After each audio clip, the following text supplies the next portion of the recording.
What's going on, guys? Today we got something a little different for you. We're going to be reacting to some of the funniest moments in MMA because, why not? Who better to join me, though, than an up-and-comer in the MMA space, part of the scrap like myself, Anik. You ready to get into this, man? I'm so excited, man. Thanks for having me. And given this time in the Sean Strickland era in MMA where comedy is everywhere, we might as well dive deep into some of the funniest things in the past and react to it. Let's get into it, man. I'm excited. Let's start with OG Conor here. I butchered your face. I KO'd you. You were curled up like a bitch. You were curled up like a bitch. You were curled up like a bitch. I butchered your body. You couldn't even lift your hands up. You couldn't even lift your hands up. You can do that all you want, but at the end of the day, the knockout speaks for itself, and you hit the deck like a bitch. Man, so, that's obviously OG Conor bickering with Chad Mendes there. I would imagine he said he butchered your face. He was saying, I butchered your face. That was after the fight, I would imagine, where he finished him. But that was funny. Then Mendes is a little stuck there. She's like, woo, woo, woo. It's funny, man. What do you think about that? I think the funniest line was, you hit the deck like a you-know-what, man. That was so funny. And I think OG Conor had some of his best trash talk as well. He didn't say anything too clever. It's just he had a couple big words and he backed everything up because he knocked him out. It was so funny. And hey, Conor was sitting there at BKFC cheering on his former opponents, Eddie Alvarez and Chad Mendes. So you know what? Good on them for being friends now. Yeah, and it seems like that more hungry Conor was a little more visceral in the roast too. But yeah, I agree. Let's get into this he was so good at it back then. Oh, big time. Conor McGregor, you're taking everything I work for, motherfucker. Well, this is just iconic. I'm gonna fight your fucking ass. This is what you do. Nate Diaz calling out Conor McGregor. I wish they had shown sort of more of it. He says a little bit more, but maybe there's just too many curse words for the guy to have wanted to put in. By the way, this video is we're taking it from MMA Antics, so credit to him. We're gonna link his channel in the description, but forgot to mention that in the beginning. But what do you think about that one? Obviously, the iconic Nate Diaz call out of McGregor. I don't know if that's funny, but it is pretty iconic. I mean, Nate Diaz was close to a legend beforehand because of winning the Ultimate Fighter and all the things he's done, but this is what made him into a superstar. So this call out led to that. So you know what? This call out might have been the biggest win of Nate Diaz's life. Not that next fight with Conor, as a matter of fact. It's true, right? Looking back on it, that call out might have been, huge implications, right? Because it obviously led to a very long run as a star after that, right? Exactly. Taking everything I work for, motherfucker. I'm gonna fight your fucking ass. This is what you do. I know it's your first time involved in something like this. Welcome to the big leagues. After this, you'll be back to the undercard, believe me. I think you should. I'll tell you what, man. Michael, was that the same video?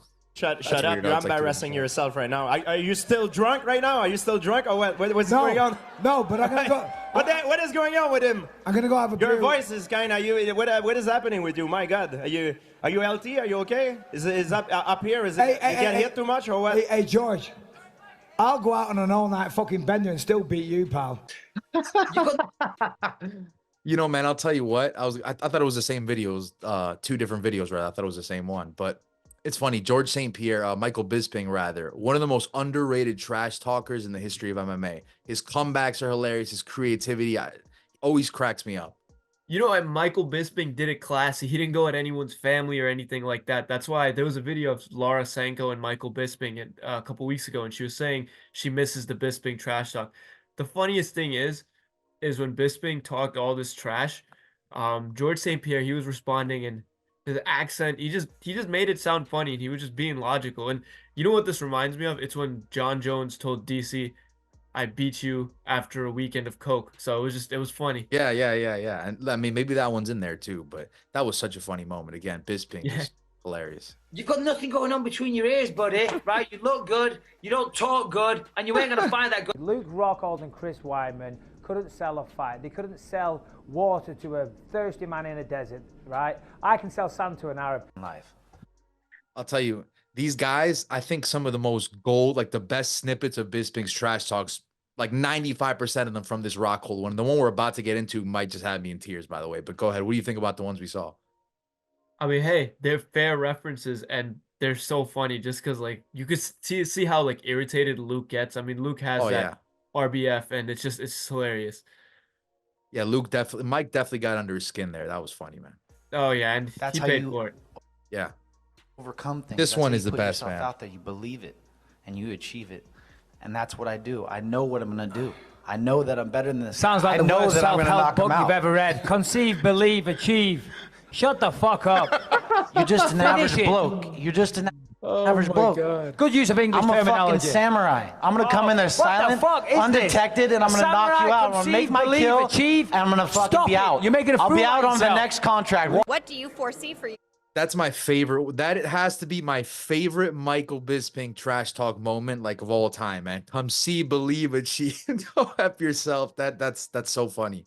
I want to say in top 5 most used lines in trash talking promo, that one has to be there, and it is so funny because Bisping just, oh, it's funny to get under Luke Rockhold's skin. Just you saw how Paulo Costa did it. Bisping did it the best. Yeah, for sure. I mean, look, Bisping is always funny. Again, when it comes to like the best trash talkers in MMA, he's amongst the best for me, man. He's hilarious. That was, again, what you just said, top 5 iconic sort of moments that fighters have, things fighters have said at press conferences. That's absolutely up there. I think so too. I think he's the best PG trash talker in history. You can't say that for Conor, Strickland, or Colby. Oh yeah, absolutely. I mean, it's easy to trash talk when you can curse and all that stuff, but yeah. Exactly. Your future. I foresee for my future 1, 2, 3, 10 drinks tonight. A very, very sore head tomorrow. That guy's such a dick. I mean, you show your true colors after a fight, and that fucking guy comes up to me and says, "You know where you are, huh?" They just knocked you out in the first round. Cold. Have you seen that replay, buddy? Your head was bouncing around like a pinball machine. I watched it. Yeah, watch it again. Obviously didn't sink in. Yeah. You look like a...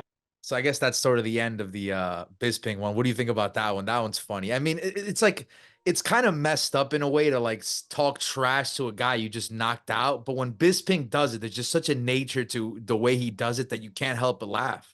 You gotta love him more, if anything, if he does that, because he said he's bouncing Luke Rockhold's head off like a pinball. That's my favorite one because that reminds me of Conor telling people he's gonna dribble their head off the canvas.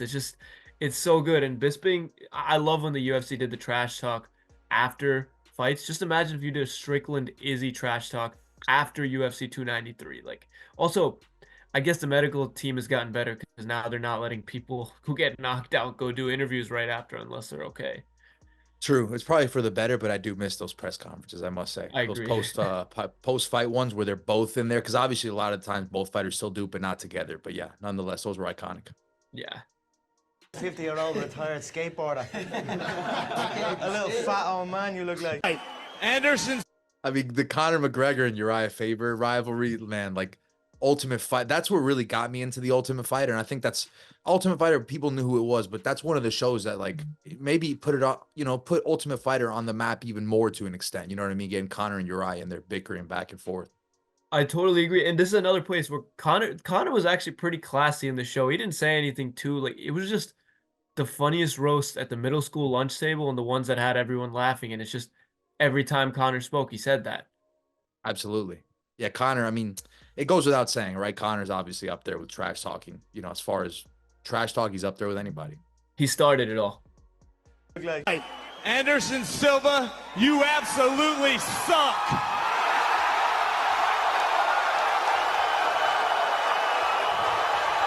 Boomy. Now, a couple of these, they don't really show the full thing, but Chael does go on to like just absolutely like start just going off on him. But Chael's another guy where like you bring up Michael Bisping. Chael actually is the inventor of like dishing out trash talk without using profanity. Like that guy would just get under opponents' skins and just, the stuff he would do to like really get into their heads before fights. Like he was Colby Covington before Colby, but he didn't use all like the racial stuff and the cursing and everything. Like he really was genuinely clever about it. Like I gotta say, he was clever about it. I love Chael. I think he was probably my favorite one. The man with the plan. He's got the best charm. What was the line? It was biggest arms. He's gonna do the most harm. Something like that. From the greatest charm. Yeah. That's right. I'm getting money and championship belts. What's up? I'm the same person. Go ahead. Let's make a beat to it. Boo. Boo, boo, boo. Boo. Boo, boo, boo. Y'all going? Where y'all at? I thought y'all was booing. Let's make a beat to it. Because that's all I'm going to do Saturday night. I'm going to make a beat. I'm going to beat this boy like a drum. And everybody that's booing. You know what's interesting, right? Because Tyron Woodley was hated by so many people, right, in the MMA space. I mean, when he was a champion, like the guy, legitimately, like the guy was, people hated him, right? And like when you look back on his title reign, And I mean, I think there's sort of some appreciation when you look at it now, as opposed to like when we were in the moment and everyone was hitting him. I think there's a little bit of more appreciation for Tyron. But as far as like that, I guess it's a creative way to use booze. I guess never seen somebody do that. Yeah, he was promoting his mixtape, which I haven't heard many good things about. But Yeah, I haven't heard the much man good deserves about his it either. respect. He's a legend. Absolutely. Talk about legends. Let's get into another legend here. This boy like a drum, and everybody that's born. After Tyron. Frank Mir had a horseshoe up his ass. I told him that a year ago.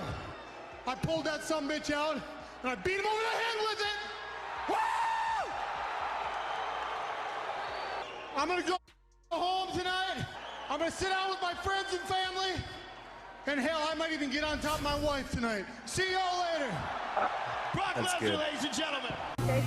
You know, man, obviously, talk about OGs, legends, Brock. That time of MMA almost feels like a whole different era. I mean, well, it was a whole different era, but it feels like just a whole different time. And it feels like that was like 100 years ago at this point. But Brock was, you know, Brock, even in WWE, right? Because there's a lot of pro wrestling fans that watch the scrap as well. We do cover all combat stuff, right? Brock Lesnar is kind of known to not be a people person, not really vocal, not really the best communicator. But when it comes to like trash talking, even in WWE, when he's got to pick up that mic, you know, we saw it in UFC, he's quite effective.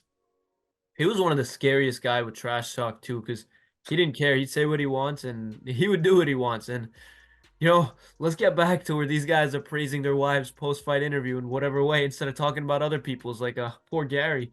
Sure. Absolutely. I mean, hey, it's positivity for the wives out there. You know what I mean? Exactly. It's better than this generation. Whoops. And hell, I might even get on top of my wife tonight. See y'all later. Brock Lesnar, ladies and gentlemen. You're a comedian. This is Bruce Lee shit.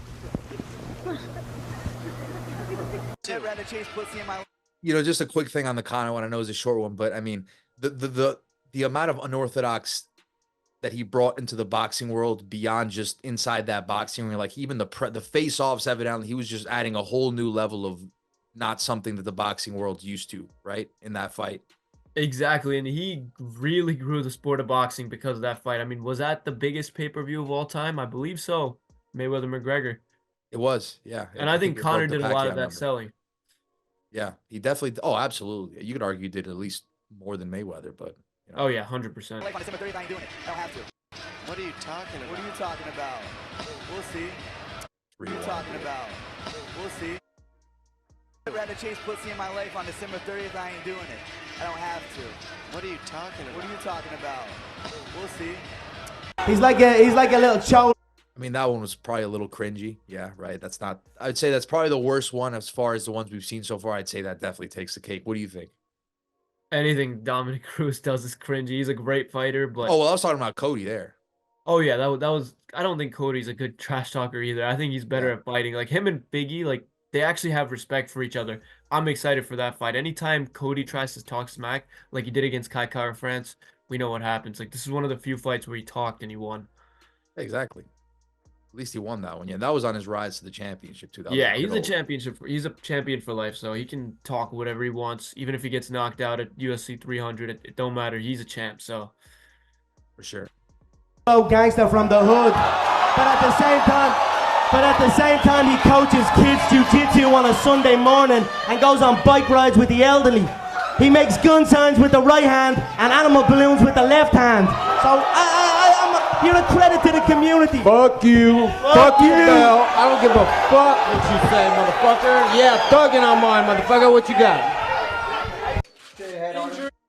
I'll tell you, Nate Diaz was like one of like the first people to like really sort of like not be affected by Conor McGregor's trash talk. You know, I think that's what people really enjoyed about that, or I think that's what made it like the Nate Diaz like a very worthy sort of opposition from McGregor, not just in the octagon but in the press conferences, because you know Diaz did not get phased, man. McGregor is just spewing all these great gold, you know, he's spewing some gold there, right? Some great insults. And what's Diaz's response? F you, I don't care, you know. Diaz don't care, man. And it was the funniest thing. It really was. And I think Conor did have a good line though. He said, shooting guns with one hand, blowing air balloons with the other hand. Like that Yeah, was yeah. Making gun signs with the left hand and blowing animal balloons in the right hand or something like that. Yeah, but Conor could be nonetheless, a very rapper, funny. honestly, with all those lines and rhymes he put together. Like I would love to see it. Well, let's see if some of that creativity spills out in his acting and whatnot, right? Yeah. No. Sicknesses, big weight cuts, hurricanophilia. You can't stop the Siberian Express. Choo-choo, motherfuckers. Dog, stop. So obviously Artem, Connor's teammate, that, you sort of look back on it, it was kind of a funny time, Artem's time in the UFC, but I guess that was, he's trying to take a page out of Connor's book there. He did. He wasn't as good at it, but what I respect Artem most for is his bare knuckle boxing match with Paulie Malignaggi. Sure. I think he lost. I know Artem did win that fight, but they settled their fight like men, and it was funny. But I can't get this out of my head with Conor, his tweet screaming Artem is a rat. It's just constantly in my head. So yeah. I mean, you look back at some of these in hindsight, right? And they haven't aged, or maybe they haven't aged too well, but things are so different now, right? It's crazy. Yeah, exactly. And by the way, the BKFC fan and you coming out, I could see that, man. Yeah, you already know, the bare knuckle guy. Artem's fight with Jason Knight was crazy too, by the way. But, oh my God, I know. Jason Knight is a scary man. Dog, stop. Come over here, boy. Then come. Bring it. Come. Bring it, Kiwi. Come on, bring that ugly little red tie over. Nick, what do you think of Conor's? I mean, again, when it comes to Cody and the trash talk, it's like, but then Jeremy Stevens is sort of throwing out some like basic sort of middle school insults, like, come here, boy. You know what I mean? It's, you got to be careful who you say that to, right? I don't think you can just say that to anyone. Yeah, exactly. I don't think Jeremy Stevens did his best talking in the cage. Absolutely. So look, we got another legend here of trash talk. Pull it up here. Of Conor's fighting style, and then Conor, the same question about Nick. I like it.